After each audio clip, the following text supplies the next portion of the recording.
and welcome to the Under-23 National Championships at West Beach on Ghana land here in South Australia. Tonight we've got top of the table New South Wales playing Victoria, and after this game we will have South Australia and New South Wales on the same diamond. So the 11th version of the Joyce Lester Shield, obviously showcasing the talent that we have in Australia at the under-23 mark.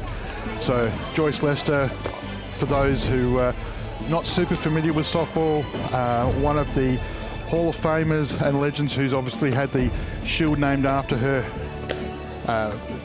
in due to her Australian representation, one of our most capped players and captains and leaders, highlighting at the 1996 Atlanta Games. So tonight for New South Wales, Charlie Orsini, who's just pitched the game before against Western Australia, which ended up being a 10-6 win to New South Wales. So Charlie Orsini will be pitching to Hannah McKean. And for Victoria on the other side, Ivan, it will be pitching against to Caitlin Ollie. So the blue umpires are on the field, and we've just been joined by Mr. Softball himself after a little bit of diamond maintenance, just as the man keeps going. James. Thanks very much, Anthony, and welcome to everyone who's joining us here for the third night of the Joyce Lester Shield, the Under-23 Women's National Championship. There's Charlie Orsini just going through her warm-up for New South Wales, and when they take their diamond for the 5 warm-up pitches, we'll go through the defence. They're playing Victoria, so they will be the defence that we go through. And as they take the field, we can just go through the lineups. My apologies, I can't pick up the handwriting, so I'll just go through. Start with the infield: Natasha Holtz at first. At second base, Amelia McCurry. At third base is Tamar Hutchinson. At shortstop, Rebecca Schaefer. And in the outfield, left to right, Emily Fry, Chelsea Radden, and Alana Panza at right field.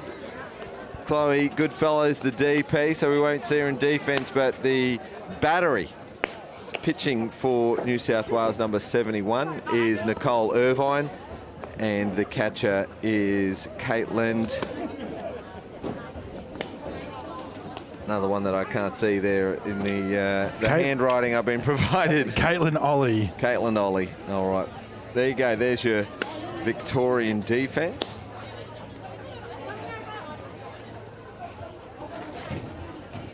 I'll just get you to make just a little bit of room for our next guest here on commentary. Hopefully we will get to them shortly, and really looking forward to that catch up there. So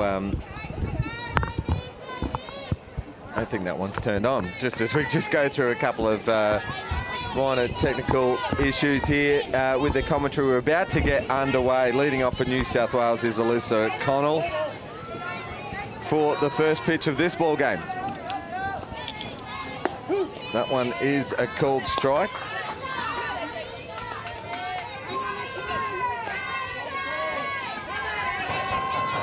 For this big clash, New South Wales versus Victoria.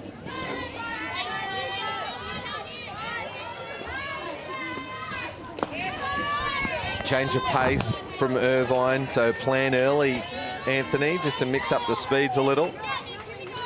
So all the teams today doing it hard with either 3 or 4 games in a row. So managing their pitching staff, real important. So Nicole Irvine, her family's heavily involved in softball on lots of the local club committees and around her team, part of the Brandon Heights Softball Club. Shout out to them. This is her first Victorian representation for this team. She has represented the ACT twice and WA within the age groups.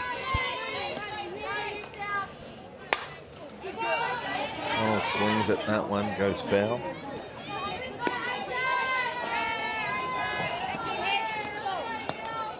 But there must be a good movie on tonight or something, because she's in a hurry. She's ripping through this pitching, so. And just missing high in the zone, so New South Wales lead off aboard with a base on balls. Emily Gordon, who's playing second, comes to the plate.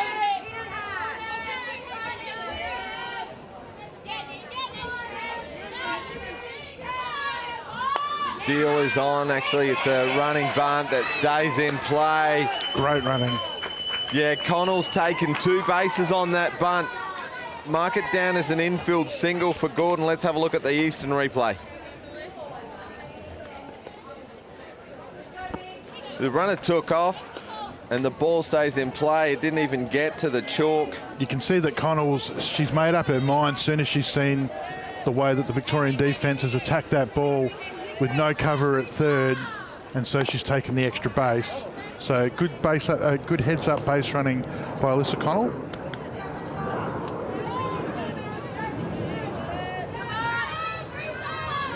So 2 runners aboard. They're on the corners. Brianna Evans is up to bat. Smashes this to the left side. A run will score. It rattles up against the wall. We might see Gordon try for home as Evans stands up at 2, a 2-run shot.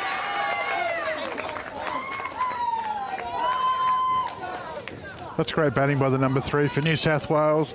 Just what you want as Coach Horton would want. Lead off gets a walk, advanced by your number 2 with a bunt, and some heads-up base running. Then number 3 comes and hits a double to bat them all in. That's textbook softball. Jay Jensen will hit 4. Come off a pretty good first attempt at the Gillies Shield. Got a couple of good hits, worked her way into the starting lineup. Here she is playing 23s, hitting 4, fielding in the outfield today. Noticeable change, James, when she came on to the commentary team to do some promotional work for her softball shout-out. Her numbers came good. Happens a lot, actually. Come and join us at the commentary team as a special guest, and you start to light it up. I think we had a couple of home run hitters join us throughout the Premier League season, and yeah. No, she did seriously though have a good tournament for her first time. So shout out to Sutherland Shire. Crushes this to the left side. It's a fly ball to Fry out at left field. The runner nearly attempted. Looked like she was going to go. And Jensen just missing that one. It's a good swing, good powerful cut out to the left side. Played a variety of roles. Played a bit of outfield, played a bit of second, played a bit of short. So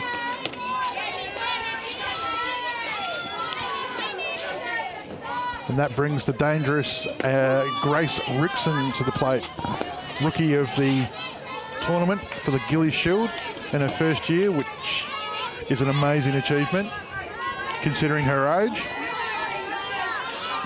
Yeah, unbelievable player. She can do it all as well. We saw her lay down a bunt. She hit extra bases. She can play outfield, and she handy pitcher as well. She was rolling them over. Just lazy tournament for the ultimate utility. Two-way player. Yeah, well, Coach Horton, big fan of hers, obviously, which is why she's in the leadership group for the team. Coming from the North Shore, country girl from Newcastle.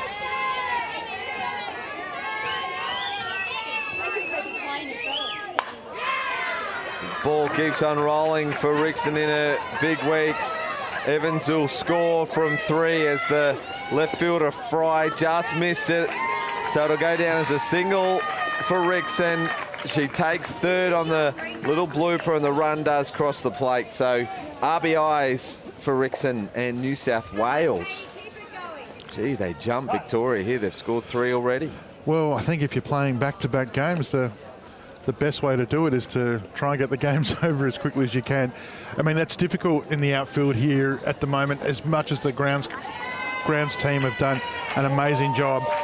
Obviously, the grass out there is still quite dewy and wet, so the ball does skid and kick around a bit. So, well, Nicole Irvine had a short leash. Victoria have already gone to the dugout. Can you see the number there, Anthony? Is it Holly Keane? I think it is Holly Keane. Holly Keane will come in to pitch batter number 6.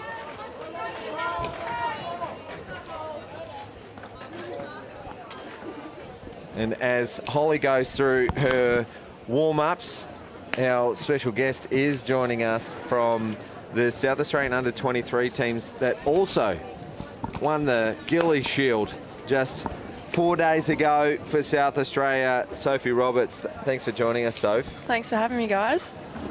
It is a big week for you. You've obviously come off the Gilly Shield, and there would have been some celebrations, I'm sure, and then straight into 23. So we'll get you to talk us through it as we call the plays, and then hopefully we can get some good insight before you have to head off and warm up for the last game. And New South Wales are your opponent, so you can keep an eye on them as we talk. So first of all, congratulations. It must be a massive thrill.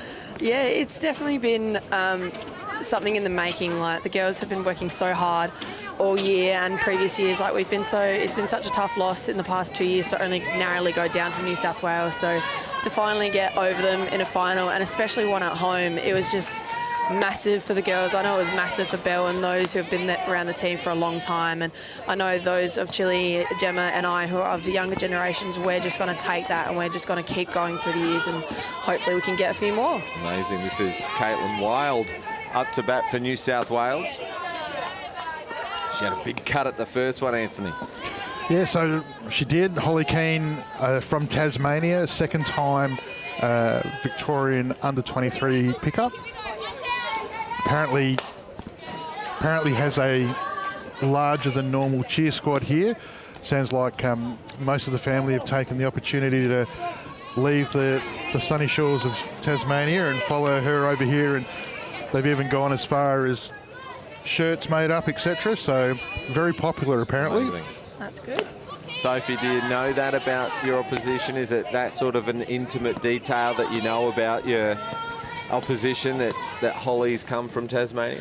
Not Holly, unfortunately, but I have played a few of these girls for a couple of nationals before, and Caitlin Laird of Victoria, I've played with her in an Australian Cup before, and so I thankfully have a few, know her a little bit personally to be able to get some insight, but unfortunately not. I didn't know that she was from Tasmania.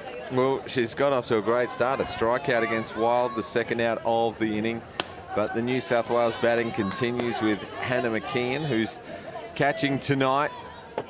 Yeah, Sophie went away to a Junior Women's Worlds to California. Yes, Irvine. Irvine, California. Is that north or south of LA? Will give us a... I think it is south of LA. It's in Orange County. Orange County. Nice part of the world. Oh, it was beautiful weather. Unfortunately, not the same weather like we're having here tonight. Well, it's May. When was the last time you played softball in May? I don't think I've ever played softball in May. Australia Cup 5 years ago. Ah, that's right, that's right. Played for the Bandits team? Bandits, yep. Good old winning Bandits. Except I think the weather was a bit better 5 years ago than it is today. McKean, a swing and a miss. She put one into foul territory the pitch before, and well, Keane's ahead of the count, 1 ball, 2 strike. 91 k's an hour, so she's throwing pretty hard. She got the start against South Australia yesterday. She did, and she got the start against us in our first game against them on day one. Yeah, right. And Keane's actually got a pretty good little curveball and drop ball. That was...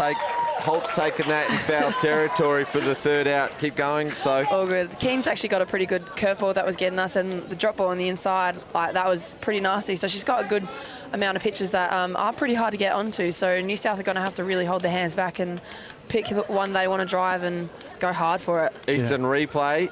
Holt taking a good catch for Victoria, but New South Wales on the board early. 3 big runs, a lead-off walk, and then 3 hits from the next 4 batters. RBIs to Evans and Rickson. Now, Sophie, you played in the Gillies Shield. New South Wales have got a handful of those players that have backed it up. A couple of tournaments in a row. Evans, Jensen, Rickson, right in that middle order. Orsini's, who's doing the pitching tonight. Actually, we'll go around the diamond, I reckon. Charlie Orsini pitching to Hannah McKeon at first base. Caitlin Wild.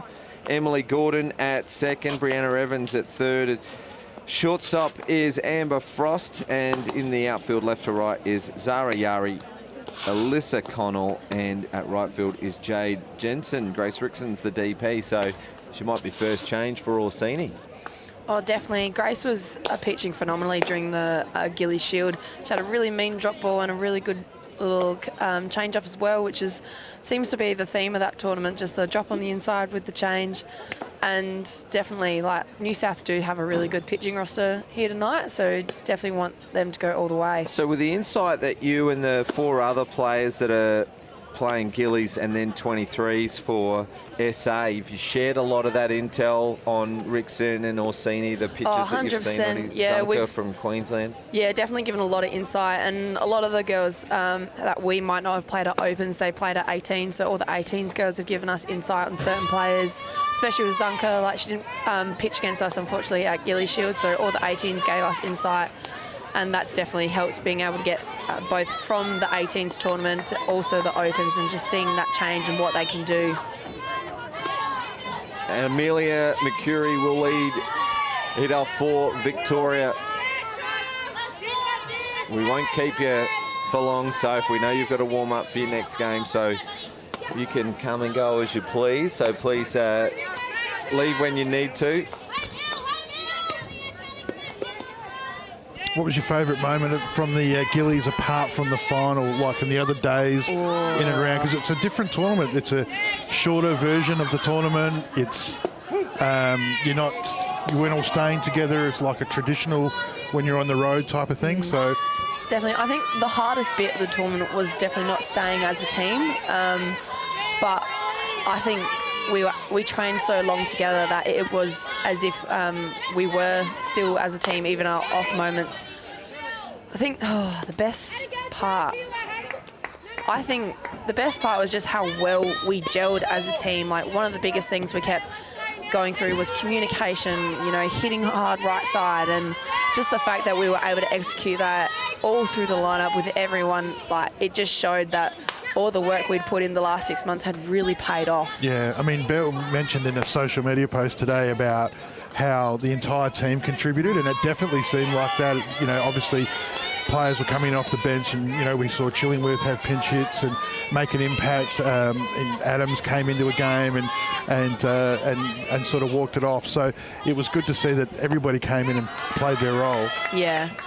Definitely, and especially with players like Chili and Neve, who were first year Gillies Opens players, the fact that they came in as if they've been in the team for 5+ years, like, that's what made it so special. Like, It was as if we'd been playing for years together. Yeah, and you must have been able to reset your goals pretty quickly, because you've had a pretty good first couple of days here. You've been 3 for 3 the other day. And strikeout swinging, so Orsini gets her first strikeout victim.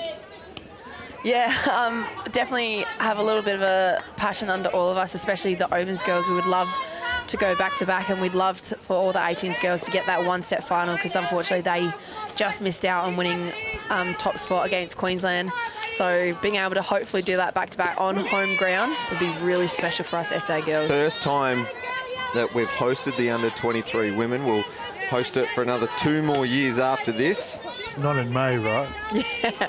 December's the time, because Softball Australia, great initiative, want to be able to capture some of the collegiate players who are away at college at the moment. South Australia's got 8 away, 2 more will go away in the following semester after this. So, maybe we might see some of those collegiate players come back and play here in December, just prior to Christmas. Timeout called from Orsini. She wants to chat with the catcher, and Sophie Roberts, for our regular listeners of the Premier League and Premiership player out at Walkerville, but probably your most famous team that you play for is the Nan Angels in the the good old Nan Angels in the fully loaded competition. 100%. I think we were a bit shortlisted on 1 year, but I think next year we'll go all the way and get it. Next year's our year. Oh, sorry.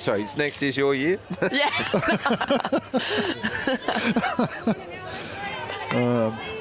So Chelsea Radden here, just behind in the count at the moment, having to kill the edges, or from a Walkerville saying that Russell used to have at an inch around that zone. Trust no one. Russell. Low for a ball. Russell was a big name when I was around, and obviously Linda Martin as well. The family is a huge softball name, but sounds like you've got some insight into Russell as well. Yeah, Russell, back when I was a bit more of a junior, he was sticking around during the C-grade games and gave his good old tidbits and advice. So I always made sure to sponge that up and take it. We'll touch on your Walkerville career in a moment. We've got a full count, so could turn it back here for the Vic number 2. Yeah, Walkerville made finals this year, but would you say it was a rebuilding year this year? Because you lost a couple of players, but including Jesse Dressick, who pitched the last couple of years for you as well. But I love that Riley Moore and Michaela Yankovic did the bulk of the work for you this year. Oh, definitely. Riley and Michaela did phenomenal this year. They really stepped up in the pitching work and really got us towards the end of the final. I definitely think the last 2 years have definitely been a rebuilding. Like, we're getting more of our junior playing coming up, getting experience at that top level. But I think once we've got a bit more of a solid foundation, we've definitely got a good chance. Raiden with a terrific bunt. Very tricky as the bat may have got in the way, both pitcher and catcher for New South Wales. Just asking the question, but you've got to drop the bat somewhere, right? Yeah. Got to. Chelsea Radden, one of the captains in the Victorian lineup. That's going to be a shame if she's called out for that, because you make contact with the ball, you drop the bat, and neither of the fielders, pitcher or catcher, had a chance of getting that. No. And she's safe before the ball's even picked up. The hardest part, of course, in that situation is the fact that the ball's hit the bat.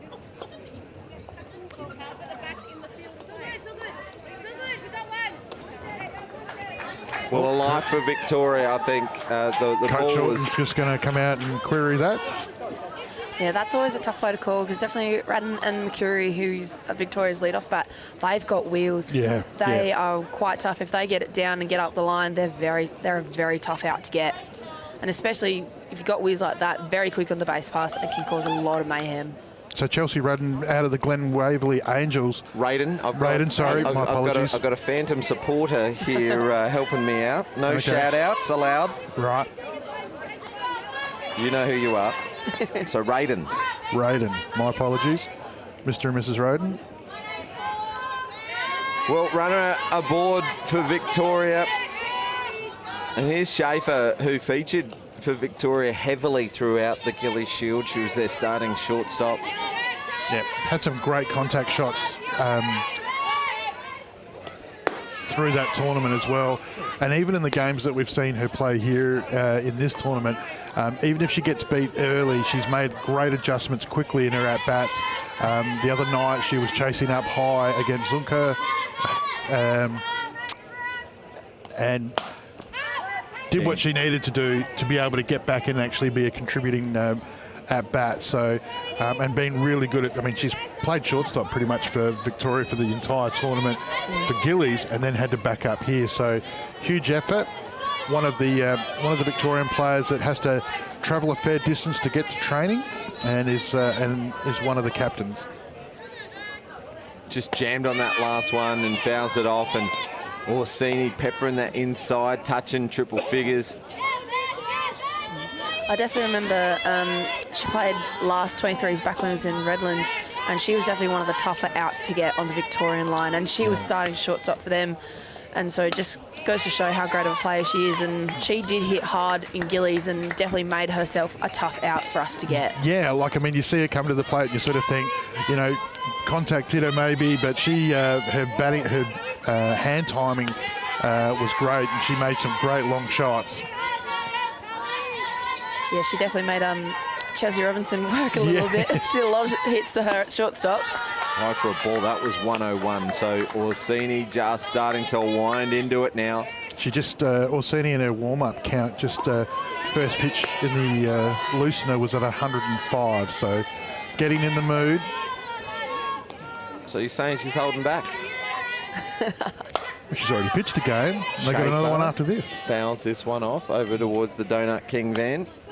They still open? Yes, they've got a massive lineup as well. Yeah, all the SA girls were forgetting just before to get warm for the next game. No, they've definitely been eyeing it all week.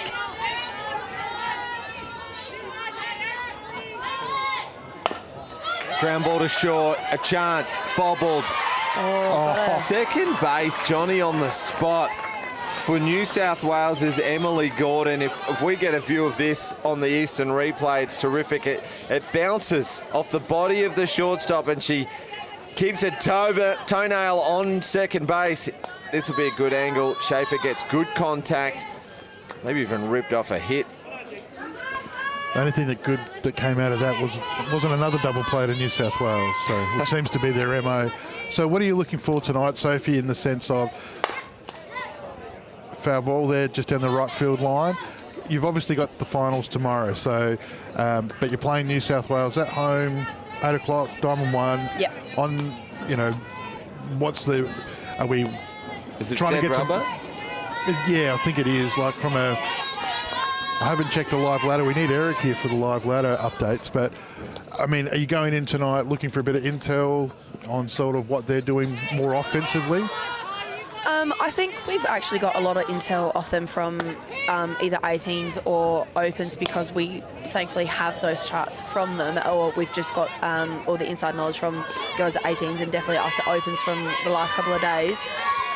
We're definitely aiming for that more R offensive, just hit the ball hard, hit it right side, hit it flat, move those runners around, and we're definitely giving ourselves opportunities to score.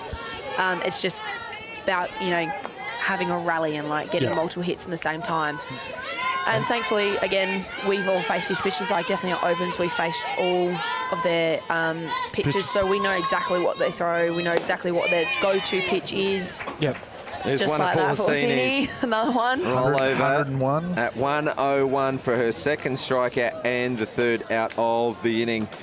Joined by Sophie Roberts, National Gillies Shield Championship winning player for the SA Stars, and also for Walkerville as well. We said we'd touch base about Walkerville because all week for the Gillies and for the 23s, we're asking anyone who's watching on the live stream just to mention the club that you play for, and you can use the Club Finder app on the Softball Australia website and all the state websites to find your local club if you're interested in playing or even volunteering. But Walkerville's your club, Soph, and I'm a bit of a fan, I've got to admit here. I've mentioned in the broadcast a couple of times that you've been Walkerville's RBI leader for the last few seasons, and excuse me, and that's no mean feat, seeing as the talent that you've got in the team from Robinson and Collett and I mean Desi Giamarellis, Sophie King. Sophie King, definitely. Yeah, so you've got a lineup that goes 1 through 9, and your job is to bring in those runs. So, well, firstly, congratulations. I mean, you just keep popping up in the highlight reels as well. So. Shout out to Walkerville. Tell us a little bit more about your club and those watching at home. I'm a bit biased, but I'd definitely say Walkerville's the best club. I definitely think they have the best uniforms, if I do say so myself. Who designed those, by the way? I did, actually. So, a graphic design student. Is that right? Graphic design? That is correct, yep. I'm in my final year at uni SA. And yeah, I just thought, while the white tops were nice, they're a bit of an annoyance to clean, so I thought go the all blue, and very happy that they look very particularly when you play on this clay surface. Oh, definitely. They're definitely not as white as they are when they're new, once you've had a bit of a slide. Nice little strikeout. Yeah, Holly Keane has come in and made an impact straight away. She retired the first two batters she faced to end the New South Wales first inning, and then a strikeout here to start off the second. So just under 300 for the season, but led the team in RBIs. What's Walkerville need to take that next step next year? Oh, I definitely think we almost had it this year. Last year we probably were just a little bit broken with our hits. Like, we definitely got our runners on, but unfortunately we just weren't able to hit them in. But I think once we get on top of that, we'll definitely be a top contender again. We definitely have a really good talent of youth coming through our club that are definitely going to make an impact for us. So I think once they just get the experience and we get our bats going, we've got a good shot for the title again. Yeah, New head coach as well last year, Andrea Collett, in her first year as head coach at the Walkerville Cats. Was part of that Gillies Shield winning team as assistant coach. Yep, good on Andy. Love having the old Collettes. Yeah, it was really good having Andy last year. I've had her for head coach for under 23s the past couple of years, and shot up the middle nice for shot. Amber Frost, and the 9-hitter aboard for New South Wales.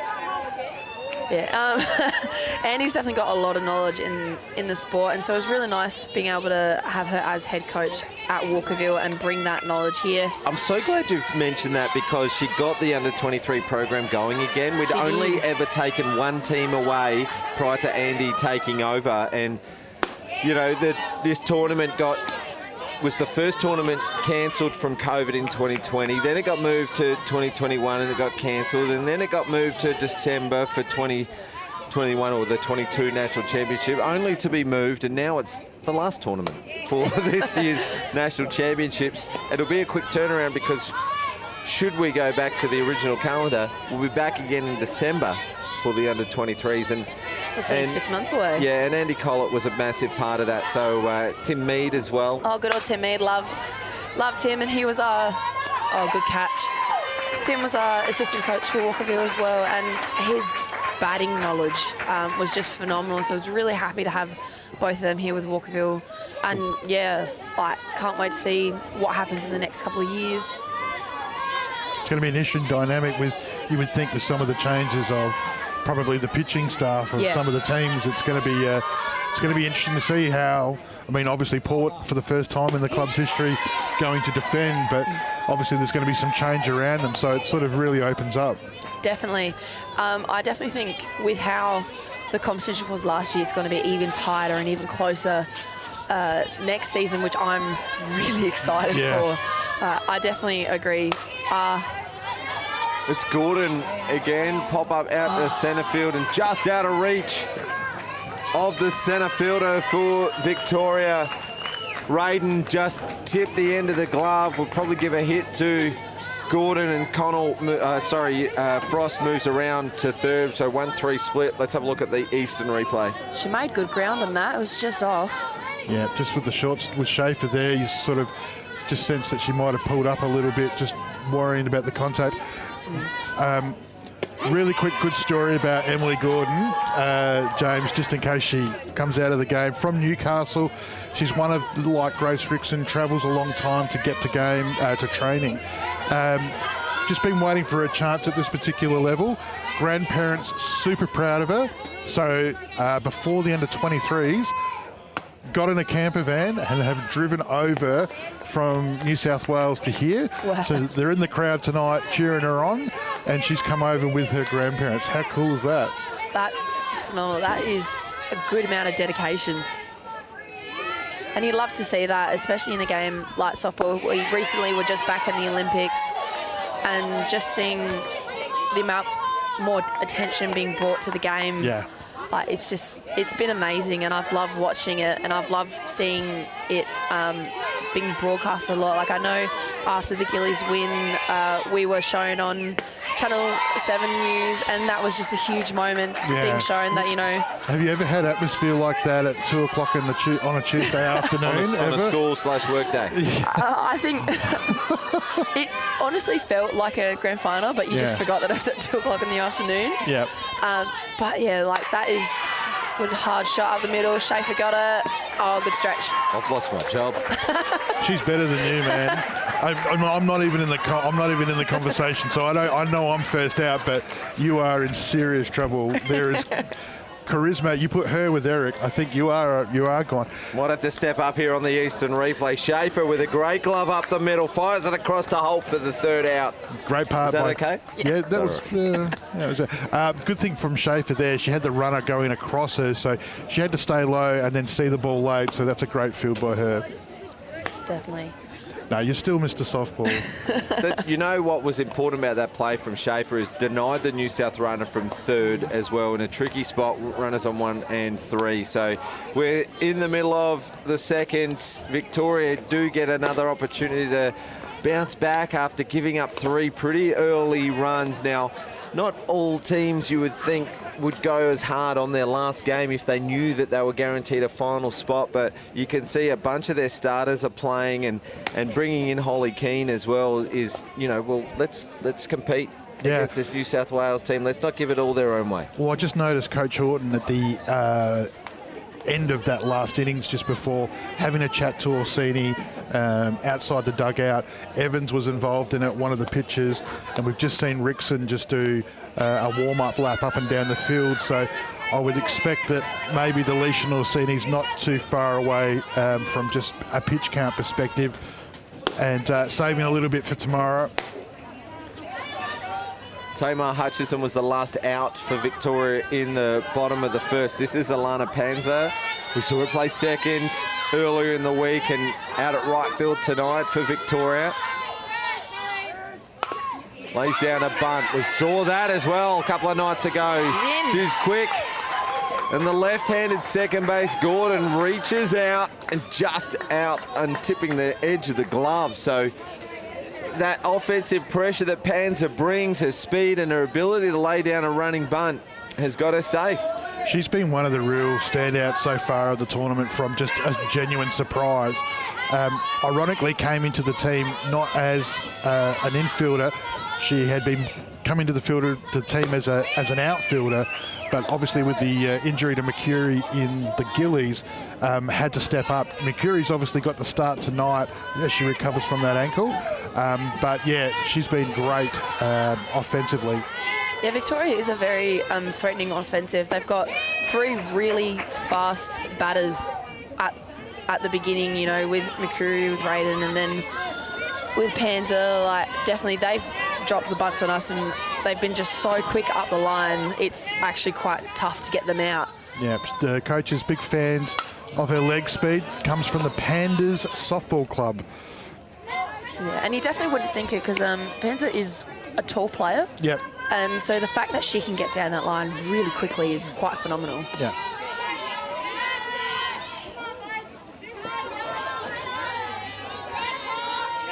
Caitlin Ollie is the hitter for Victoria. A few big swings, but Orsini, 100 Ks an hour up high, strikes out Ollie. Third strikeout for Orsini. It's pretty cool that you can just sit your count in around the low 90s just as you're trying to set the batter up, and then just when you want to finish it off, you just go up high and throw it 100. It's be a nice skill to have. Definitely. Orsini's got a lot of... And she's off. Panza takes off. A terrific throw from behind the plate. McKeon for New South Wales just fires a rocket over. Yeah, that throw was on point. Yeah, Frost will cover it for New South Wales. Let's have a look at the Eastern replay. It was a good lead-off. She looked pretty close around about now, and then that throw just got there in time. Yeah. Close, but good heavy tag from both Frost players. did well to get across and be able to block her out to get the runner. So how are you going to manage this season coming up, Sophie, when you're going to be obviously playing in the A grade, you're going to be commentating in the A grade, obviously? I mean, it's a busy schedule you've got coming up. You don't do any other coaching jobs for like the kids or anything like that? You've got to have... Not as of recently, but I have been doing some community work with the club, and I've really enjoyed that. And it's a really nice feeling to be able to give back to a club that's given you so much. Yeah. And that's why I want to give a massive shout out to all the volunteers who have been down here for both the Gillies and the 23s. They have done a phenomenal job. Like, the grounds have been the best I've ever seen them. The fact that you guys were able to get the grass diamonds up that quickly yesterday after a day of rain, it's just been phenomenal, and a massive thank you, because we wouldn't have had this tournament without you.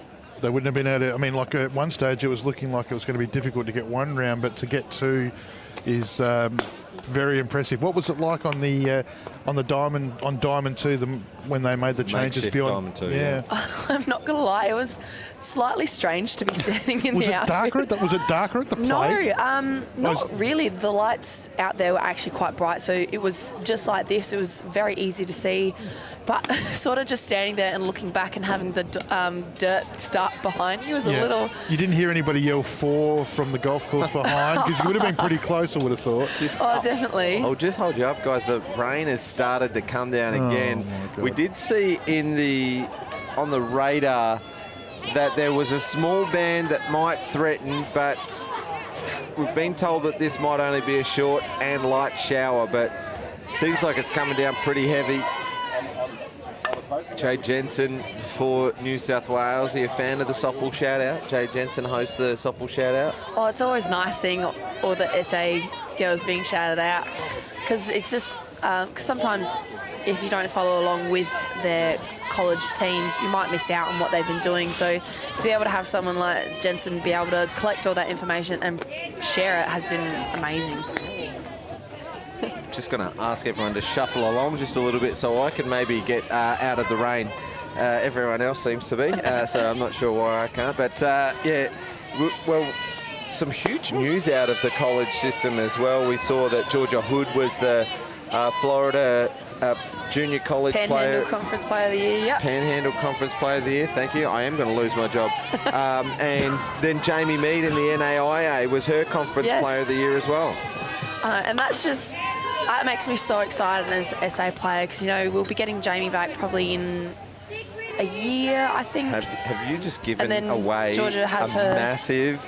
massive breaking news story? You said we will get her back. Oh. You mean SA, the state? Or do you mean someone else? I mean SA as a state. And it's just, it's so nice being able to see them perform that well over in the American system, and to be able to have them back and hopefully, you know, play with the Opens girls. It makes me so excited, because they're going to bring all their knowledge with them, because unfortunately we might not play as many games as they do over the college system.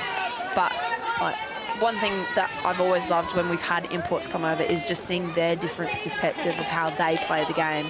And especially even with other international players other than America, it's always just nice to see how they go about it. What do they prefer on the field? What do they prefer to do in the batting box? And yeah, hopefully we can get some more insight once all those girls come back. Swing and a miss in tough conditions for Jensen, but great pitching. Yeah, absolutely. I was just about to say, like, you know, the pitch has dropped probably a good 7 to 8 Ks an hour, and now her average pace there just to be able to, Holly Keane to be able to control the ball, and she's still got Jensen on the ball on the up. So what does this weather condition mean for you? So if the rain is coming down heavier, last time we saw rain like this, it turned into monsoonal rain almost. Yeah. And we weren't able to play on this field for, well, what was it, 36 hours, so hopefully it stops soon. Yeah, I definitely think it's definitely wasn't as heavy as first day. I know when we played WA for our final game of it, the last bit of rain was going sideways. The wind was going at 20 k's an hour. It was, this is what happens when you play softball in May. It's been a big week. I mean, are you feeling like, being the Saturday... Ground ball to Schaefer, and looked like she was leaning up the middle. The ball may have got stuck in the mud. Rixon's aboard. You've obviously had the lead up with the Open team, played in the Open, gone through the emotions of that. You get Wednesday off, and then you're back in, and you have your first training session with the 23s that afternoon or that night, and you're back here, and it's now Saturday, and you've got finals again tomorrow. How like physically, I would assume tired, but mentally, how are you finding your All right, the players and umpires are going to make a run for it here, just while we're getting through the worst of it. We're not sure whether or not this band is going to stick around for long or not. I can tell you now that the rain is starting to pull in our shades, and got electrical equipment to worry about, camera operators as well, get to safety. The teams are moving over to their dugouts where they are shaded. Cover for rain. Thanks for helping us hold that up, Soph. The band looks like it should only last a little bit. And it could fly over the top of us in the matter of moments. So stick around. Maybe go put the kettle on, have a cup of coffee, because with any luck, we'll go through this game, and then we've got a late game, the SA versus New South Wales, and that'll feature our guest commentator for this game, Sophie Roberts. You got to introduce her different than that, mate. She's now national champion. You can't just say that it's Sophie Roberts. I'm just going to stand up, guys. You stay there. You got to introduce her now as Premiership player and national champion, Sophie Roberts. And Junior Aussie Spirit representative. Yeah. It'd be too long to introduce you, so I'm not sure if I'm... So while we've got you here... Just quickly, Anthony, as well, just on one of your comments earlier, that in business, sometimes it's last on, first off. So, yeah, that's you. Yeah, that's what I said. I said, like, I knew that I'm out of here. Like, I get that, but I think she's good enough that she's going to take you with her, mate. You're gone as well. Far out. Well, so if I can keep my spot, Soph, I'll get you on for a Premier League game or two during the year. For one or two? Which you've joined us. You've joined us in commentary for the Fully Loaded. I know that. I have a couple times, yeah. No, but just listening to you talk, I mean, it's you're definitely, thinking about the game for somebody so young to break it down. I was just saying before, like how are you feeling mentally on the end of such a big week with the highs and lows and changes and everything that's gone on? Well, I definitely think physically I'm fine. Even when it was the Wednesday just before the tournament started, I was saying to all the girls, like, physically I feel ready for another tournament. Mentally I was quite drained, so that was always going to be the biggest hurdle to overcome, just being able to refocus after making an historic win with the Stars, to be able to refocus and reset, to be able to hopefully go back-to-back with the 23s and win our first ever nationals in this age group. Yeah. And you've got some reasonably handy players in that team. Definitely. I mean, you've got Millie Fidge, who did an amazing job in the grand final. Player of the media personality herself now on 588. Yeah, I still, her interview's got to go down in history as one of the best, because I just love that the question that was asked, what were you trying to do when you got in there, and it was just, not make them hit it. So I just love the breakdown of making pitching sound as easy as it apparently is. Do you want to know, she actually took that interview while she was wearing an hoodie? All our Stars girls were out celebrating and she was in a hoodie. If that doesn't explain who Millie Fidge is in a nutshell. You imagine what she's going to be like in 4 years coming back from the University of Hawaii. Like, she's pretty good now. You imagine what she's going to be like when she gets back. It's going to be a nightmare. So, I mean, yeah, so you've got obviously a good team. Obviously Chillingworth was with you at the tournament as well, Adams and so on. So it must be, got to be around the mark. Oh, definitely.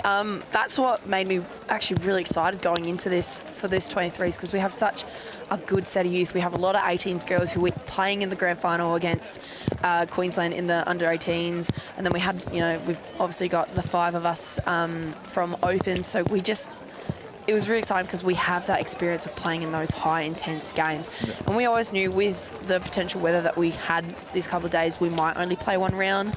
So we went into it going, this is do or die. Yep. We treat every game like it's going to be our last, because we never knew with this weather, you never know what was going to happen. A couple of late reinforcements with Beck De Silva and Tash Straps, the experienced Tash Straps. I mean, I want to see a copy of her birth certificate. She still qualifies for under 23s, right? She does. She's saying 98, and she just qualified based on a month she was telling me the other day. So because this tournament got cancelled a half dozen times, the WBSC rules for the under 23 men's world tournament just changed the age eligibility. So Sopla Australia did the right thing and changed the age eligibility for both men and women for this tournament. So there might be some 24-year-olds playing in this tournament, but which I mean is fair. With how none of us predicted that COVID-19 was going to happen. I definitely knew I was potentially going for a World Cup appearance for indoor cricket, and unfortunately that got pushed back, and we've only just had it confirmed this year. And they've been, both with any sort of sport, they've been really generous by allowing those players who would have aged out in that year or would have been in their final year to be able to have that chance still to be able to play at that high level for either their state or their country. And I think, like, I'm very thankful for that, because it just keeps that experience of some players to be able to stay in and pass on that information to the next generation who might have only just come into the age group. Yeah, absolutely. So indoor cricket as well. So you, what level of that are you playing at? So obviously playing at a high level there. It's a bit of a funny story. I only actually started playing indoor cricket probably 5 years ago, I think. Yeah, right. And I've been pretty lucky with how that's progressed. I've played outdoor for well over 10 years now, so it was a nice little transition. And most of the girls I played with in outdoor, they play indoor in the off season. So I just played state for my first year, had a pretty decent tournament, and then I got selected for the under-23 Oz team, and we did a Trans-Tasman series in New Zealand in 2019, I want to say. Yep, it was just after Worlds. It was about 2 weeks after I got back from Irvine. I jetted off to New Zealand for that, and I was aiming for the World Cup team that's going to be held here in Melbourne. In October they confirmed for this one, but unfortunately with COVID that got pushed back. We'll hopefully maybe trying to get another Trans-Tasman series, but with how border closures and that have been, it's always been tough in the air. But to be able to have that finally confirmed, everyone's really excited and really keen for that to go. Yeah, so how does Farah, went between designing new uniforms for the Cats and playing in national championship winning teams in the under-23s, and now there's cricket. You get time for anything else, or is it you don't work full time by any chance? Or? I work nights. I wasn't asking seriously, but I didn't realise you were going to say, "Wow, seriously." What do you do? Like, how does that? Well, how do you fit training in? I thankfully, because it is off season, it is a little bit more easier to manage, and but it can be a little tough at times. Normally I do start work after a training is finished, so around 8 o'clock, and so I'll probably finish at like 12 or 1 in the morning. Right. My God, that's crazy.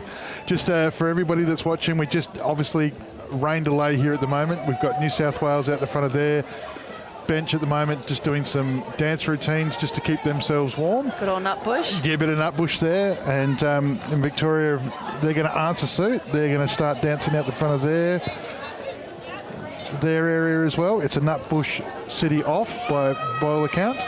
The hard-working ground crew here just doing a little bit of quick running repairs. So we're 3-0 up, New South Wales over Victoria in the top of the third. Well, the good thing is the rain's starting to lighten up. Yeah. And now, so hopefully we can get back into play soon. And the radar shows too that thankfully I don't think there's anything behind it, and if there is, I think it's going to miss us anyway. So looks like it's more heading down a lot more south. So forgive us. So the camera crews can give you a little bit of insight to what's going on out there. We can. Yeah, there you go. See, that's how we keep warm at an under-23s. It's a dance-off. Now I think I've seen everything. Even Coach Horton's out there. Coach Horton for the New South Wales team is out there as well. That is super impressive. I think Victoria's manager maybe is out there doing it as well. And not only that, we can also hear the sound has kicked in as well. So the music's been played. It is, wowee. How do you follow that? I'm not entirely sure. Well, that's just the great thing about softball. When we have rain delays like this, we can get together as opposition, and that we can just have a good or fun time, which is great. I love the fact that Victoria sort of didn't let them get away with it and have their own way, and they've gone out and matched it. But hats off to New South Wales when the entire team has rolled out the front. And they're clapping each other. So everything been played in good spirits here. Love that. So how does this affect your preparation for the next one now, Soph? What are we going to... Obviously going to be a bit more of a delay, or are you getting used to these delays over the last few days? Oh, getting used to the delays, not to be honest. I sort of have that ready in mind just in case. But like with how, like again, the volunteers, with how quickly they'll be able to get out there and help fix the diamond, like it doesn't really actually affect too much because we can just get back out there and play, and the diamond's great because of the volunteers. Yeah, absolutely. I mean, it's noticeable that whilst he might be a Hall of Famer, Neville Lawrence, the umpire-in-chief here, that's the first time I've seen him on the rake, and that's the first time it's on the camera. So don't read into that too much, people. So not too far away from a restart here, as long as we can. We've now moved on to the Macarena, which terrifies me that I know what that is. So.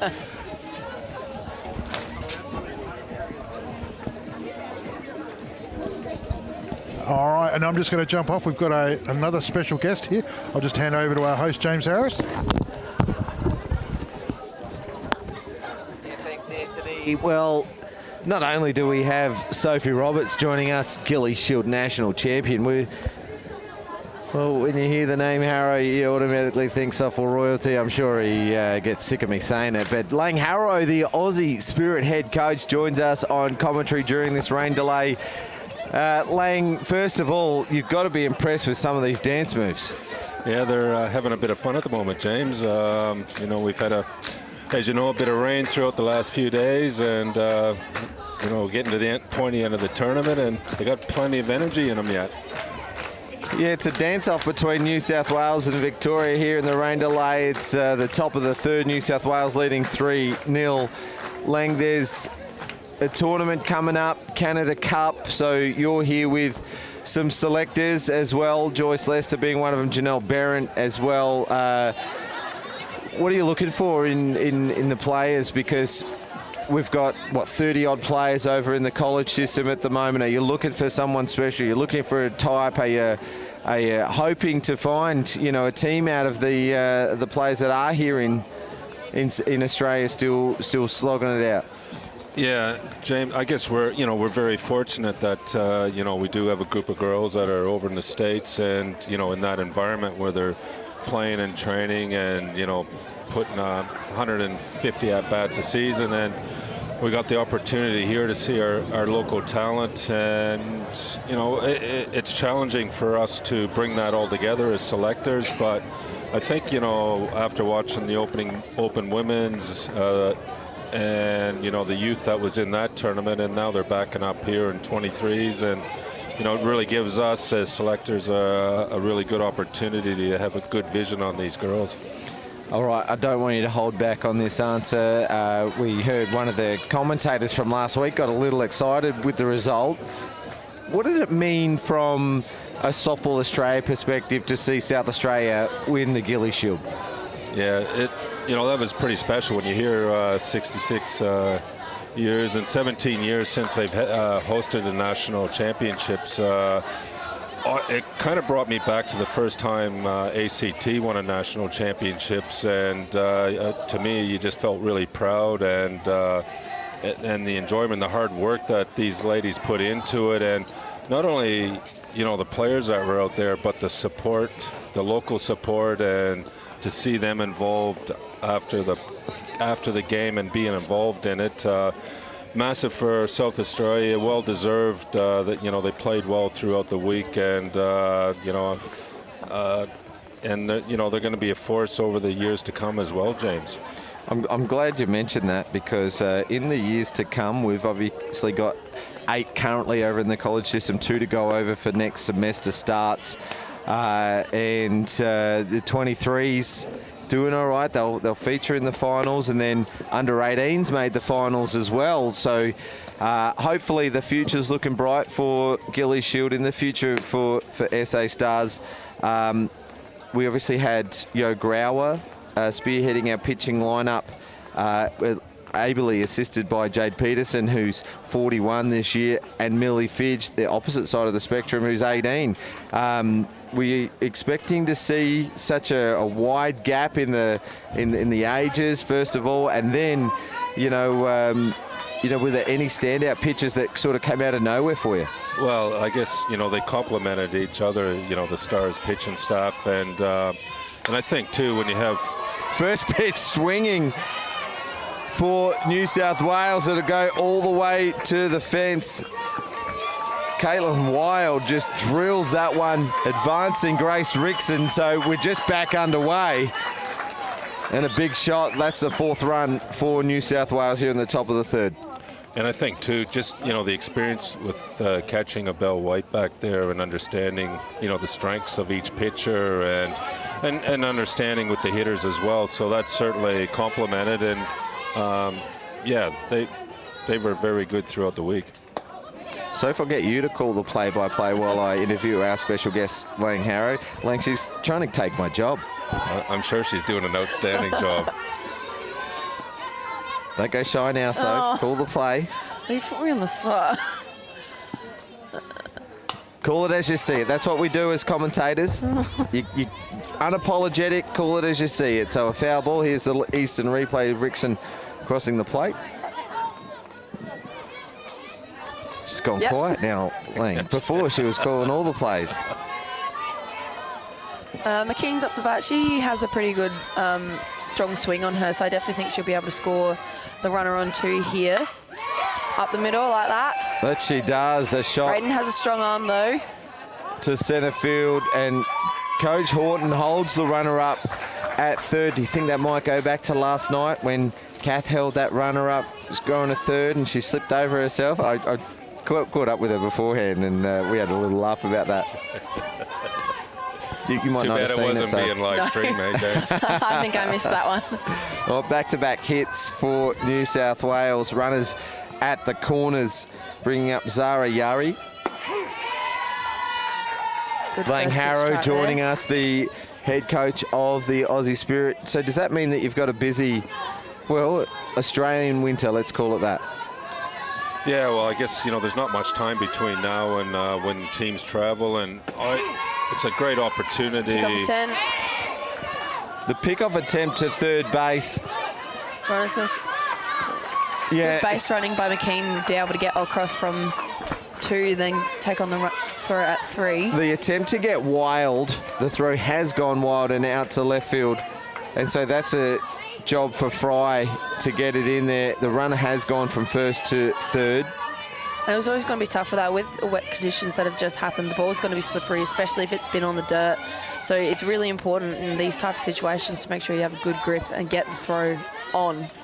All right, looks like the girls have got the message, Soph, so we're going to rotate you out. Thank you so much for joining us, Sophie Roberts, national champion. It's got a great ring to it, hasn't it? Thanks for joining us. Still setting in. We'll get our next guest as this one flies. That's going to land safe. Yeah, body's flying everywhere now with a bit of a wet ground. Another run will cross the plate for New South Wales. So they're scoring at will now as we restart the game. Lang, you were just saying about your busy Australian winter.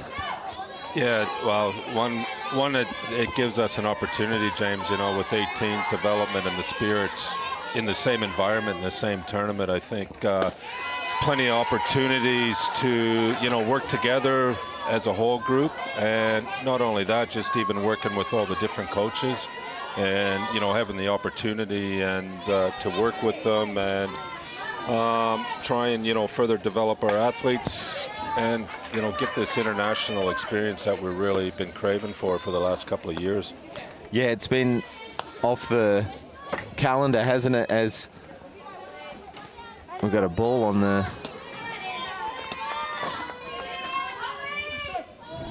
There we go. Sorry about that. Yeah, it's been off the international travel's been off the calendar, all except for the Australian Olympic team, which you were a part of, Lang. And so we've had a couple of retirements as well. So does it feel like a bit of a changing of the guard for the national team, or have we still got a fair bit of experience to represent the country? No, I still feel, we do. I guess it is going to be a change of the guard. Absolutely. When, Stacey Porter's retired and, what she's done for the sport and for the Aussie Spirit, she's certainly going to be missed, but then it does present opportunity to bring some new players in and bring them into that environment and just be around. You know, we do have enough experience, I think, to continue on and, you know, compete. But opportunity it presents, and, you know, that's what we like about this, that we can do that, and not only just for the Spirit, but, you know, development team and the 18s. So. All right, we always say that we only have the best guests here on the Spacequake Sports coverage for Softball SA and this week for Softball Australia through National Championships. There's great pickup from Schaefer. She's got the runner in no man's land. It just gets away from the third base player for Victoria Hutchinson, but the runner stays still. It would look like a great play. I've just cut off the introduction of our special guest. It's Millie Fidge, the MVP of the grand final of the Gilly Shield. My apologies, national champion, Millie Fidge. Thanks for joining us, Millie. Thanks for having me. We just had Sophie Roberts, and she provided some great insight. I know you're probably sick of speaking to media now. You've spoken to 5AA and the Stars featured on Channel 7. Must have been a buzz. Oh, there was a lot of talking, that's for sure. Haven't had much practice with interviews, so. Well, Sophie dubbed you in. She said you were in a hoodie when you took that interview with 5AA. Yeah, we were out the day after the grand final getting matching tattoos with everybody, and I decided to wear my hoodie, so.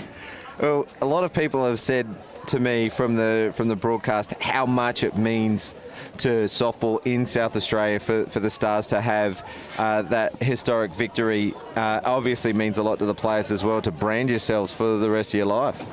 Yeah, well, everybody in the local comp is involved with, a lot of people with the state teams, and everyone looks up to the Stars team, so it means a lot to get the win for everybody. You'll head off to Hawaii. When do you leave? My flight is 15th of August, so pretty soon. So do you start studies, or you go straight into training straight away? Or? I think it's school, classes and then trainings, and then games start closer to Christmas. Closer to Christmas, okay. So maybe a couple of warm-up tourneys as well? Or? Yes, hopefully. All right. Will we see you back for Christmas? Yes, I'm coming back and forth. Would you be allowed to play in this tournament? Should it be held in December? Oh. You might have to ask. We don't want you to go anywhere. Hopefully. Caitlin leads the pitching change for Victoria. Lang, you're laughing. Millie, you missed out on Peru. You were selected in the junior Spirit team to go to a junior Worlds, along with a few other South Australians as well. Did you ever get an opportunity to talk about that? Was there any information come to you that you might get another go somewhere else, or was it just an opportunity missed? I'm not sure. Hopefully we get to go somewhere else, but the process was still good. We got to get to know a lot of the players that we're playing against now, so good connections were made through that process, even if we didn't get to go and play, so yeah. Yeah, awesome. Anything to add on that, the missed opportunity for Peru, for the girls? No. Would have been disappointing. Well, obviously very disappointing for them, and, because they worked so hard to get there, for the staff and the players, and not to be able to have that opportunity. But I know they did they did a fair bit on the Zoom and tried to engage with the athletes as much as possible. And as Millie just said, she's made some friends out of it, and, without being in that training environment. So hopefully, in the next few days that we're going to see a few of them over in Canada Cup, James. Well, hopefully SA's name's up in lights around the selectors. We'll let you go, Lang. Thanks for coming to join us and giving us your time. You've got some work to get back to now, and we might bring in the next national champion. So thanks, Lang. Thanks for joining us. Thanks, James, for having me. And these guys are doing an awesome job over here. Well done. Awesome. Thanks, Lang. Harrow, ladies and gentlemen, only the best guests here on Spacequake Sports. We've got Millie Fidge here as well. Big game coming up next against New South Wales. Yes. You've been scouting them this week. You got some intel? Oh, we can't say it. Okay. They're probably listening. Yep, probably. So I'm not trying to catch us out at all. We're joined by our next national champion, Neve Adams, on the mic. Thanks for joining us, Neve. It is a break between games. You guys play New South Wales next up. They've got a triple header, so they're out in the rain. You guys have been keeping warm in the stands? Oh, yeah, trying our best. Had a few hot chocolates in the break.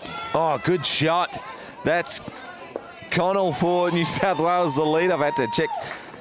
my lineup card as the run crosses the plate. So yet another run for New South Wales. It's been a big inning. Make it 4 on the inning. They extend their lead out to 7. It looked pretty tight there for a while at the start of this game, except for the 3 runs from the first 4 batters. Yeah, it did, actually. I thought Vic might have made a comeback a bit there, but no, obviously not. All right, you've both been part of a couple of terrific endings to games for the Stars. You get a chance to go back and watch the coverage, or something that you're not really interested in? Oh, yeah, I've watched it many, many times over and over again. For you, Neve, I'm talking about your walk-off shot against the ACT. Oh, yes, yeah, I've seen that so many times. It's slow-mo. Slow-mo. You both had interviews after the big games as well. So, how do you feel about the camera? Are you getting you shy of it, or are you trying to something to get used to? Oh, it's gonna be something I'm gonna have to get used to for sure. Yeah.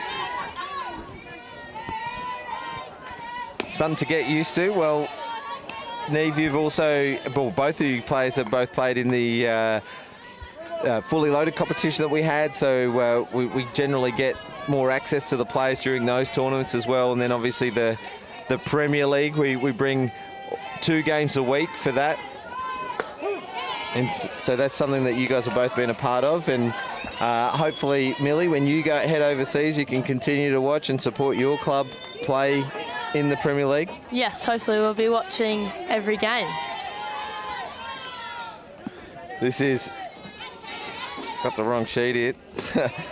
Gordon will get a walk for New South Wales and bring Evans to the plate. So, biggest differences, guys, from Gilly Shield to 23s, and for you, Neve, you played 18s as well. So this is your 3rd Nationals. Yes, yeah, very busy couple of weeks. And just get you both just to lift your mic just a little bit towards your mouth there, so everyone at home can hear you talking. So big program for you, Neve. Yes, yep, definitely. So what's the biggest changes and difference between the events? Probably just the level. I feel like Opens is a lot more serious. Everyone really wants it. I mean, you're really not taking into consideration that you're playing against your mates. Everyone's your enemy. Yeah, really. Yeah. Millie, what about you? I think the experience of some of the players at Opens, like we got to learn, me and Neve, from players like Belle, Maddie, and Jade, who came back and played for the Stars. That was good to learn from her. She's a pitcher. But yeah, they know a lot more about the game, and now we're in 23s and it feels like we're some of the oldest. Even though we're not, it feels like from all the knowledge that those girls shared with us that we can help our other players and share that knowledge with them as well. So the 5 girls that are now national champions as well, we've spoken to Sophie, and you 2 have been good enough to join us. The other 2, Taylor Chillingworth and Steph Collett, did they get camera shy? They all got asked to... Yeah, they were hiding. They're definitely hiding. Well, I know Steph is an NAIA champion at college. Has will throw a strikeout to end the 3rd inning for New South Wales, and well, they've got to come back in and do some damage to the scoreboard of their own, otherwise they might be in for a short night. Just some running and repairs. So have you 5 girls been able to impart some of that knowledge that you got from the Gilly Shield onto your teammates for this week? Yes, definitely, especially with people that play similar positions. So like Sophie will help out all the third bases and first bases. Neve's been helping out the catchers and sharing knowledge with everybody, which is showing to be effective, I think. Yeah, definitely some of the opposition, seeing a lot of those at Opens has helped us a lot here, like knowing what to hit, what not to hit. Yeah, Sophie gave some insight on that as well. Let's move over to your coach. Do you reckon he's watching the live stream? Scott Humphreys. Tell us, the guy lives and breathes softball, and he's been a state representative himself as a player. What's he like to play under as a coach? Well, I've never played under him before, but he's a lot of fun and knows the game very well. Yeah, there's a few Hills players in the team, so they're quite close to him, which makes it fun. Yeah, he's very supportive. He's a really great coach to have. Does he talk about his playing history at all? No, not really, not much. He just pitches to us in the batting tunnels, and it's very scary. All right, he won a state under-19 MVP when he was younger. I think maybe even an under-16 MVP. Played a couple of years in the Open men's team as well. So you're in good hands. I think he's been coaching women's softball since he was 12 or 13. Really? Yeah, absolutely. And I think he turns 30 this year, or just turned 30, so he's got a lot of experience as a coach.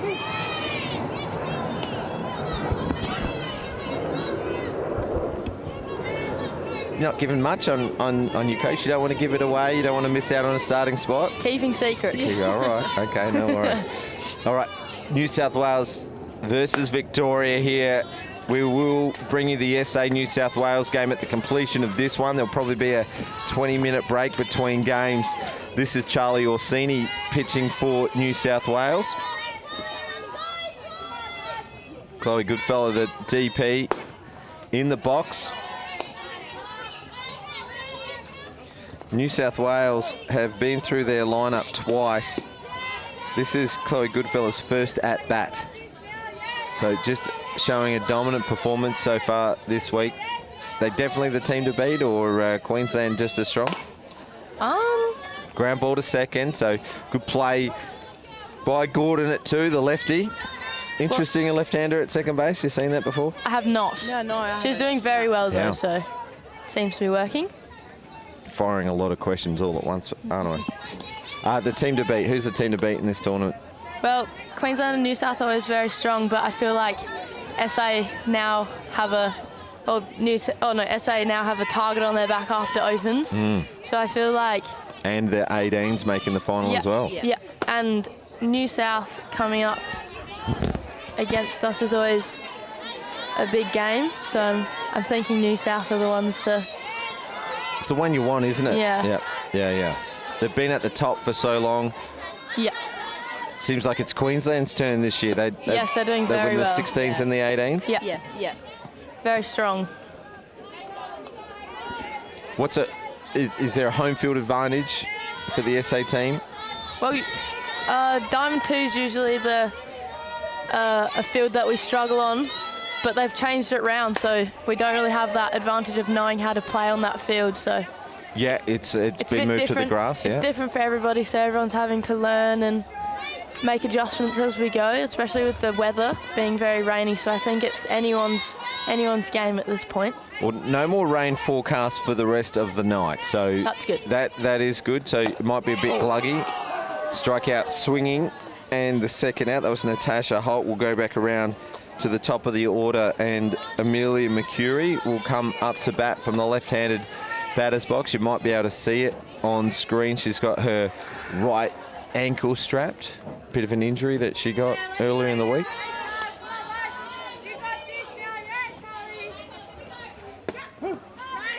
Called strike on the outside edge. Guys, we're not going to keep you too long because we know that you've got to go and warm up. Thanks so much for joining us. If you see the other two that have skipped out on this, make sure you send them over. A big congratulations to you both for your national title in the Gilly Shield. That's going to be a hit to left field for McCurry. Left-handed slap. Yeah, thanks. That was what I was going to say. You took the words out of my mouth. Let's have a look at the Eastern replay. One of you can call it if you like. The left side in, the diamond. Neve, you play a little bit of defence like that for Sturt with the left-handers in the Adelaide Premier League? Yep. I mean, I'd like to stand in a little bit more and maybe off the line a bit. So, yeah. Probably could have caught that one if I were there. Just the second hit for Victoria in the game. And a perfect way to end. You can just leave the mics. I know Anthony's not too far away. And thanks for joining us. All the very best of luck for your game tonight against New South Wales and in finals tomorrow. Thank you very much. Thanks for having us. National Champions Neve Adams and Millie Fidge leaving with a smile and a laugh. That is a sharp chance, and you only need 3 outs. The New South Wales defence may be looking for another out, and Good fun, and we thank the girls for giving us their time during a busy week of softball.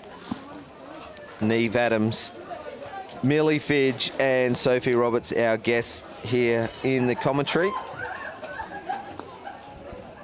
Great chance taken at third base by Brianna Evans. It was a nice piece from the left-handed batter's box.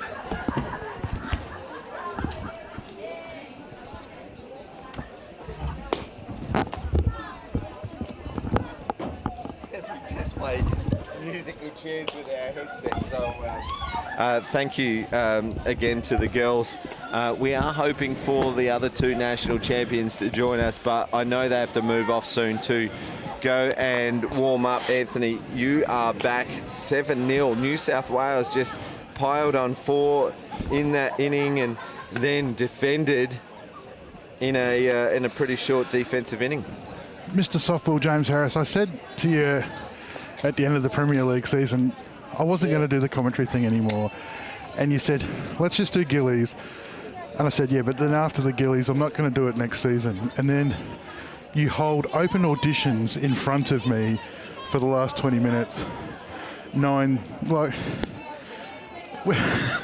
Well, we've got to replace Steph Trzynski. Steph Trzynski, of course, taking up a spot in Japan for the next season, so we'll miss her. Sophie Roberts sounds like a pretty good swap there. Millie Fidge will be heading over to Hawaii, so you're safe there. How good was Sophie Roberts, though, just in like how in-depth she was with... Sophie was amazing, but then she froze when I gave her the play-by-play. No, she's just standing over to my right. So, well, look, we thank all three of our players giving us their time. How good was it to hear from him, though? So I can't wait. I cannot wait to... I don't know, for it all to sink in, for the 23s to be finished, just so we can... You've got to get some of those other... Speak to them again, yeah. Get some of those other legends down that had some role to do with it. Played and contributed. Yeah, we have... we have them sort of around the place, haven't they? But I saw Lana just walk past before. Belle was here. How's this showing around Stacey McManus around the town? I saw that Belle's social stuff had a couple of the New South Wales players. She was showing them the sights, and I sort of was thinking, how do you beat them in a national championship and then take them out for a winery tour a day or two later? But yeah, well, Millie touched on that how serious the Gillies Shield was. It didn't matter who you were playing against your friends. It was all business on the field, and I mean, you know the sayings in sport, white line fever or whatever, or they're your enemy, and then after the game you can have a drink with them, or have a laugh or whatever. And I love that in sport is, yes, you can go as hard as you need to on the field, but then Jay Jensen gets a great piece of the ball. It's a shot to left field. She's aboard, and the hit machine just keeps on coming. Yeah, wow. For New South Wales. So Caitlin Laird, the 20-year-old student out of the Cheetahs Softball Club, Northern District Softball Association in Victoria. So just working into a tough part of the game at the moment, just with the New South Wales bats lighting up.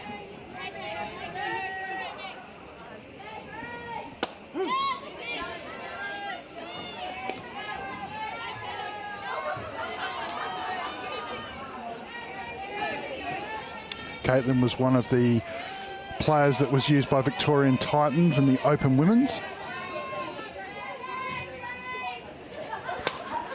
Yeah, she played left field. This one's popped up from Rickson to shortstop. Schaefer has that one covered for the first out. Yeah, we saw her as a lead-off and a left fielder, and in this game she started on the bench and she's come on to pitch for Nicole Irvine in the flex position. So not even in the hitting lineup, but was for the Open Women. Timeout called from the Victorian coach. Just have a chat. I think so, yeah. No, just bringing a mask out, I think, for Caitlin. Is that right? No, it's a full change.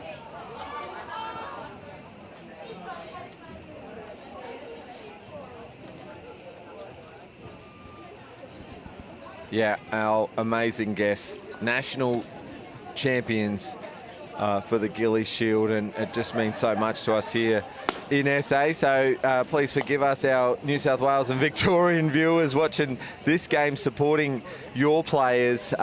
We just can't get enough of our stars at the moment, our national championship winning team. It means a lot to the South Australian softball community, and that was the point that I was trying to get to, was that with the players going hard against each other on field, they're able to spend some time off field together, and I thought that was a great touch for Bell. And obviously there's connections with the Olympic team there, and obviously been playing against each other for a long time, but obviously... Just quickly, so Danny Adam, the team manager for New South Wales, has been bugging me all day. Can we give a shout out to Laura and Jess? They'll be watching from home. So hello to Laura and Jess, just while the pitching change is on. Obviously the connections, because they've been obviously playing against each other for a long time, but also when the Olympic team, when they went over for Tokyo, they were over there for a long time. They were the first team to arrive in country, and obviously we're still going through that selection process, so they spent a lot of time. Of all countries. Of all countries, the that's first right. team, first athletes to arrive for the games. So Michaela Dooney has come into the mound. She's a pickup player from the New South Wales team for Victoria. She's from North Shore, Sydney. Huge softball family. Apparently everybody's involved at lots of different levels, so...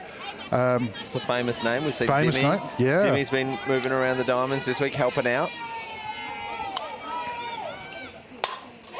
Oh, good piece of the ball from Caitlin Wild. No. She's just spilt it. So Jensen, not her night tonight. She thought the catch was taken. She moves back to 1 for safety. Can't do much about that, unfortunately. We just saw the same play happen in the game before, Queensland. Eastern replay as she will dive forward. Oh. She had it. Just on the pocket. Yeah. And then it just spills at the last moment. So a bit of a chance as Raiden makes amends. It was a terrific effort, and it'll go down as a force out. Eastern replay. You can see Wild's been dirty on the front of the diamond, and Jensen just left in no man's land. She's had a big night tonight, hasn't she? Yeah. Oh, nice piece of the ball. It's a deep shot from Hannah McKee, and there she is again. Raiden will take the catch and end the inning. New South Wales won't score in the 4th, so Victoria with a bit of a chance, bit of a let-off, and now they just have to start to mount something in their offense. Yeah, Donny's come in and they've been able to get out of it, but yeah, you're right. Obviously, at this particular time, bottom 4, 7-0 puts you in run differential territory, so Victoria are going to have to try and get something on the board here and see if we can push this game a bit further. All right, as we have an innings break, we mentioned Eric and the live ladder. Well, we can tell you right now, if the game was to stop, New South Wales would join Queensland at 6 wins and 1 loss, tied on points, separated by runs against. Now, they have a win over one another, so runs against becomes important. New South Wales have only given up 14 for the tournament, whereas Queensland 28. Now, South Australia are in 3rd currently with 3 wins with 1 game to go. This is Victoria's last game. They have 2 wins and 4 points. So if the game was to stop right now, that would guarantee SA 3rd, Victoria 4th.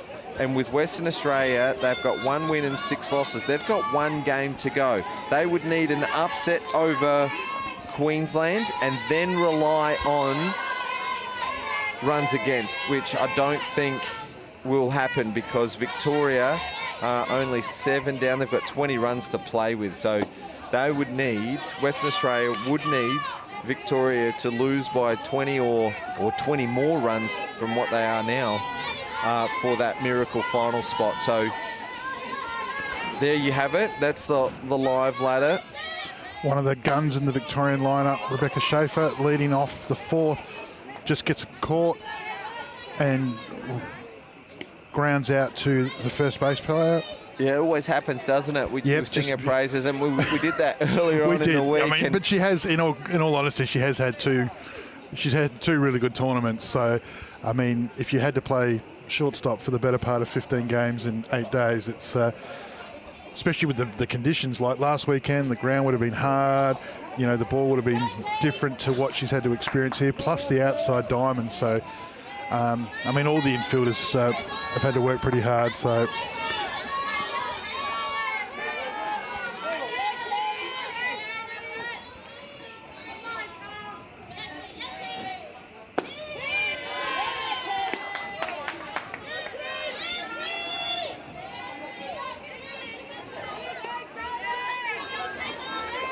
Yeah, she's got a handful of hits in this tournament so far, and I don't think those numbers really show the impact that she has for this Victorian team.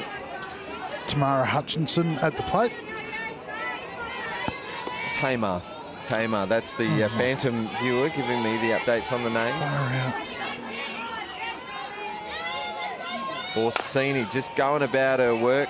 I think the rain may have impacted our radar. It says 182 on the on the clock. It does. I'm not saying that you're lying. I don't think it was quite 182. Might have been 150, but I'm not sure if it was 182. Yeah. This isn't the last game. We'll have one more game to broadcast at the completion of this one. The rain delays pushed it back a little bit. It's New South Wales versus South Australia, and it will be New South Wales' third consecutive game. Is that in their favour, or do you think, you know, it'll start being telling? I mean, you can look at it both ways. There's an argument that you'd like to have a break in between, but I suppose the other side of that is players probably, once they get warmed up and get started, they want to sort of get it finished and get back to the accommodation, especially with finals tomorrow. You want to sort of do some good recovery tonight. The coaching staff will sit up throughout the night trying to figure out who's doing what. So, but as a player, I think once you've got started, you want to just get it over with. Now, we're not talking on behalf of Kath Horton and the coaching team at New South Wales, but would you just be tempted to, let's just get through the next game, maybe give some innings to some of the players that haven't seen the diamond as much, and get home, get relaxed, get recovered, as you just mentioned, and come tomorrow ready to play against Queensland in that 1v2 game, winner going straight through to the grand final. Good pitch of the ball from Hutchison that goes foul. I think obviously with Coach Horton's background being exercise physiology and strength, and she's currently about to start a PhD in sport coaching, and obviously has an extensive coaching resume. I mean, I think New South Wales, from a preparation point of view, are going to be just fine. I mean, they're in super good hands there. I think maybe tinkering with the field isn't such a bad thing as...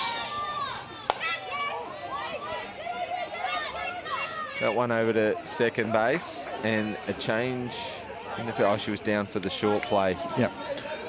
I think the changing the field around to give some people that maybe haven't had as much opportunity in game time to get a bit of a run around. Obviously, we're going to be playing in the day tomorrow, so playing under lights, there's no sort of tangible benefit to exposure there. The one thing I wouldn't be changing significantly would be my hitting lineup. If something's working offensively, and yes, you know, you can pinch bat some people, but I wouldn't sort of clear the decks offensively. And just lost you there, Anthony. As that's not a bad thing. There you are. Ground ball. Good shot through the gap from Panza. She's featured. She keeps doing it. Yeah, she featured in the second inning. She had a running bunt, and she was safely aboard there in her first turn. So 2 for 2 for the night. Great shot through the 5-6 hole. From the Panda Softball Club in Victoria. Has wheels, got caught stealing last time, but it was a perfect throw from the New South Wales catcher. Back to Ollie, Caitlin Ollie. Orsini. So, yeah, I think offensively I want to make sure that that stays pretty true if it's working, because the reality is that's going to be the last time tonight that you're going to get to tinker with it before it matters tomorrow. But I would try and make sure at least everybody gets a bat late in the game. It'll be interesting to see how SA come off of their game too. Like, I mean, they've obviously had the loss earlier today against Western Australia. They've obviously the last game there as well. So they'll be looking to try and fine-tune their lineup so Coach Humphreys can sort of put his best team on the park tomorrow morning. As that one goes foul, I've got an interesting one for you of the results today, Anthony. Victoria, Western Australia, Queensland and New South Wales are all on the winners list. Only team yet to register a win on day 3, the home team. The team that we're going to watch tonight. So that being said, I have noticed that they've been managing pitching staff, so it'll be interesting to see who they throw tonight. Well, you start day 3 of a 4-day tournament, almost guaranteed a final spot, and they are going to finish 3rd if the result stays the same as what it is now. We're not saying that Victoria won't mount a comeback, but in all likeliness, New South Wales in control of this one. SA will finish 3rd, so they may have had an opportunity to, as I was saying earlier, play those kids that haven't got too much game time, and as you've mentioned, rest or manage your pitching depth. Yeah, for sure, for sure. Caitlin Ollie here, just fighting behind in the count. Oh.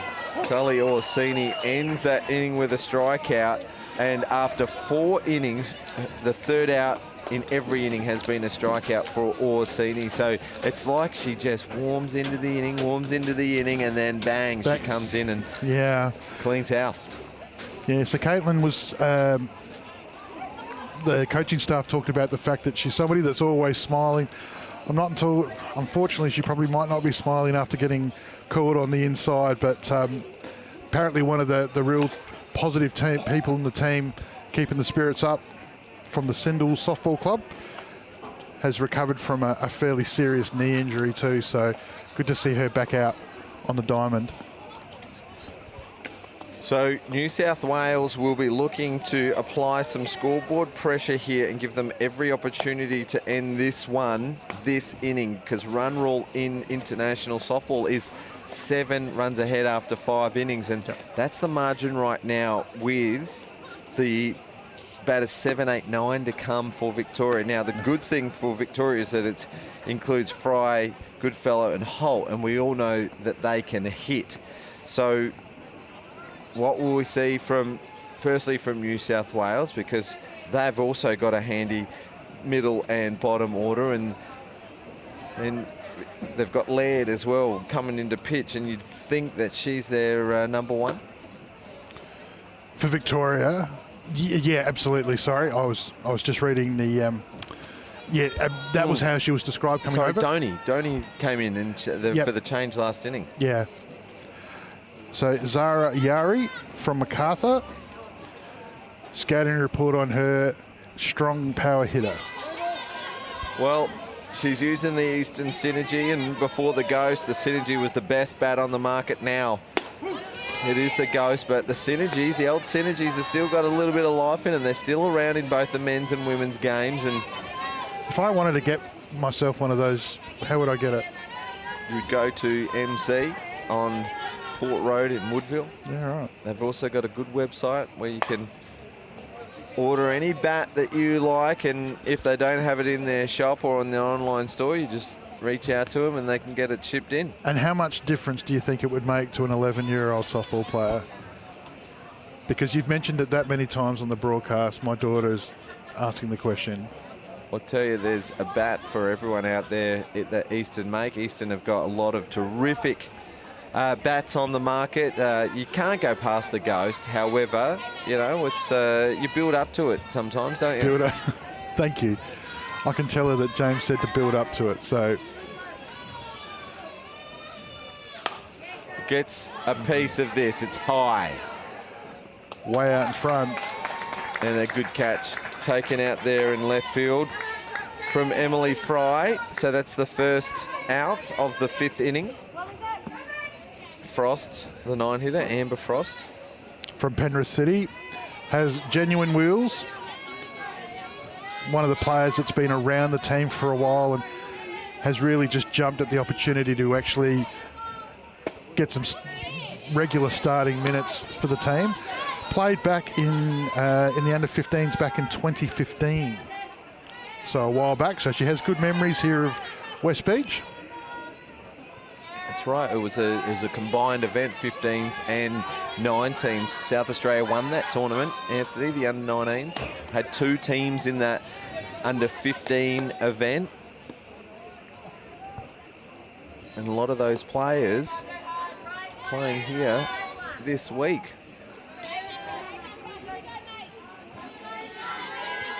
You can see the crowd starting to head over to the backfield. There's 2 games on tonight. Western Australia play Queensland on Diamond 2. Thank you, Anthony. See, there is value. You might have a job if you want to stick around. I think we've all heard enough. So, and as I said, listening to some of the players and obviously the great job that Lana and Maddie do in the regular season, I think you're more than covered. But enjoying this tonight. Ground ball, good take from Donny for the second out. What if I doubled? No, tripled what I currently pay you. Okay. If anybody can tell me what 3 times nothing is, I'd appreciate the feedback. So, all right. Okay. Doing it for the love of it, mate. Doing it for the love of it. We're a chance. We're a chance. Okay, 2 out. We go back to the top of the order, and Connell for New South Wales. Yeah, it's really important that Victoria close this up. They don't... 7's, we're not looking to get 7 back next innings. We're looking to get at least a run back to carry it on. But what we don't want is obviously another run to make it just that bit harder. So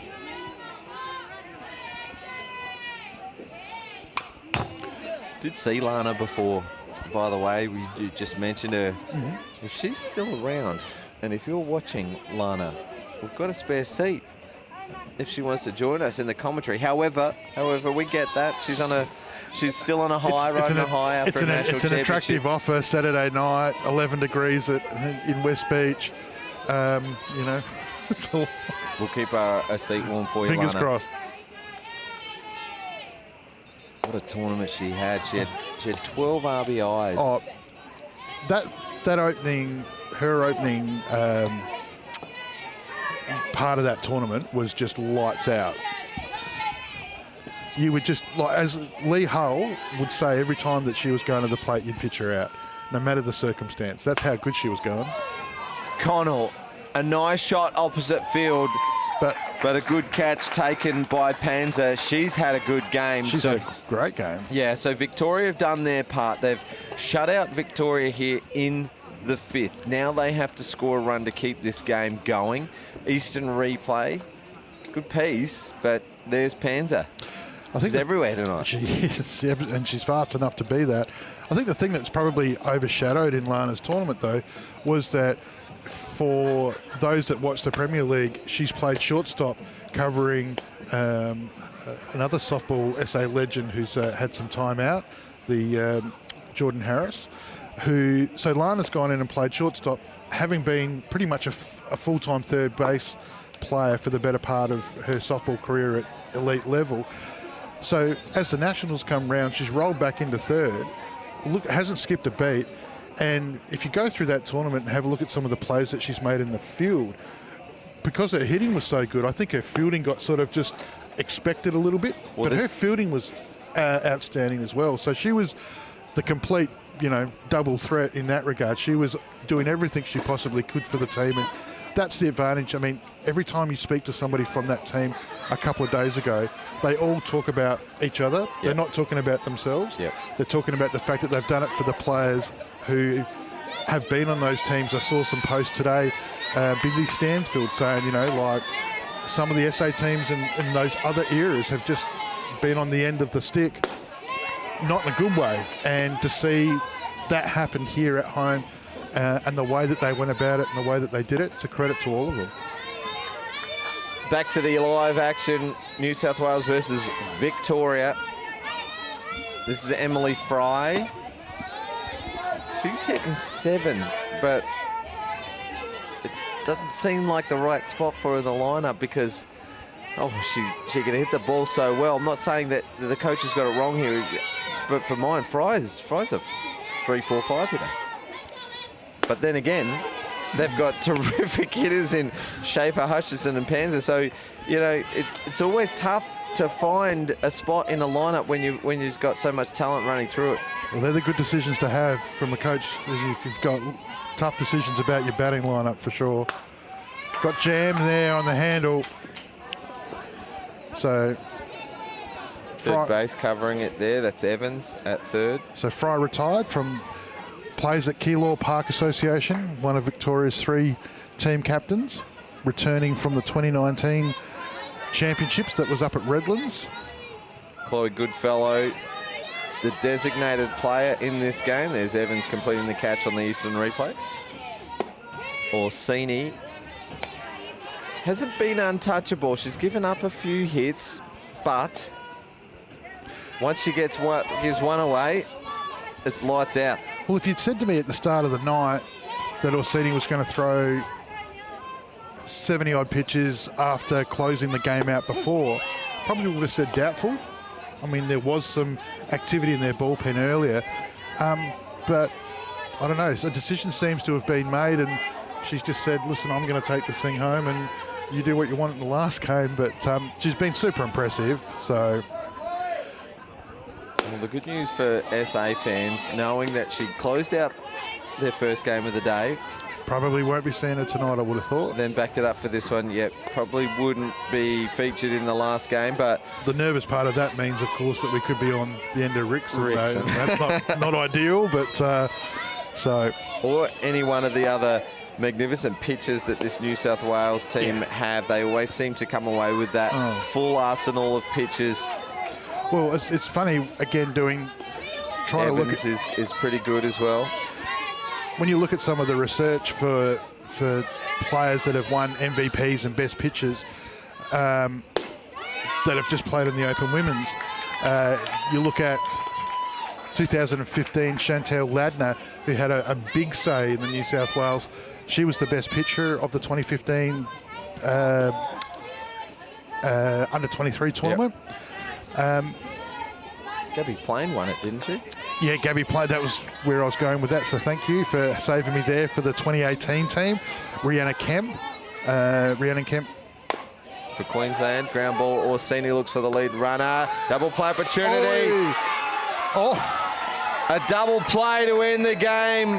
Orsini took a ground ball, fired across to the shortstop in Frost, and she was quick, smart in the play over to Wild to complete the double play. A 1-6-3 double. Let's have a look at it on the Eastern replay. So New South Wales, another double play. Who would have thought?